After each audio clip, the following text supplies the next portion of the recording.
తూర్పుగోదావరి జిల్లా నిడదవోలు కూటమి అభ్యర్థి కందుల దుర్గేష్ ను గెలిపించాలని కోరుతూ ప్రముఖ సినీ నృత్య దర్శకుడు జానీ మాస్టర్ ఎన్నికల ప్రచారం నిర్వహించారు. నిడదవోలు మండలం సెట్టిపేట తదితర గ్రామాల్లో ప్రచారం చేశారు. సెట్టిపేటలో గాంధీ విగ్రహాన్ని తన మెడలోని కండువతో శుభ్రం చేసి నివాళులర్పించారు. ప్రచార రథయాత్రతో పాటు కాలినడకన ఓటర్లను కలిశారు. గాజు గ్లాస్ గుర్తుపై ఓట్లేసి గెలిపించాలని ఓటర్లను అభ్యర్థించారు.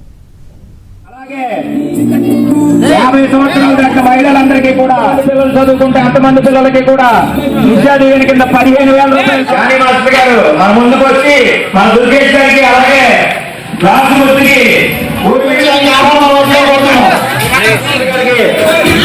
గర్వంగా ఈ రోజున సగర్వంగా స్వాగతం పలికిన సోదరులందరికీ కూడా పేరు పేరుగా నా హృదయపూర్వక నమస్కారాలు.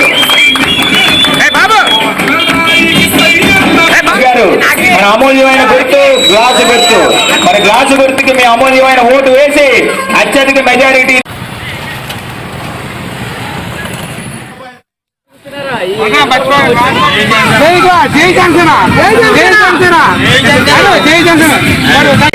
అమూల్యమైన ఓటు వేసి అత్యధిక మెజారిటీతో కందుల దుర్గేష్ గారిని గెలిపి ముందుకు వెళ్ళాలమ్మా.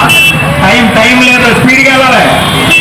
అలాగే పవన్ కళ్యాణ్ గారికి చిరంజీవి గారికి కూడా ఈయన డాన్స్ ఏదైతే ఉందో సంగీతం మన గ్లాస్ గుర్తుకి ప్రచారం చేయడానికి మన ముందుకు వచ్చేస్తున్నారమ్మా జానీ మాస్టర్ గారి తల్లి జానీ మాస్టర్ గారమ్మా. ఈయన మన రామ్ చరణ్ గారికి అలాగే పవన్ కళ్యాణ్ గారికి జూనియర్ ఎన్టీఆర్ గారికి గ్లాస్ గుర్తుకి అక్క ఒక్క అవకాశం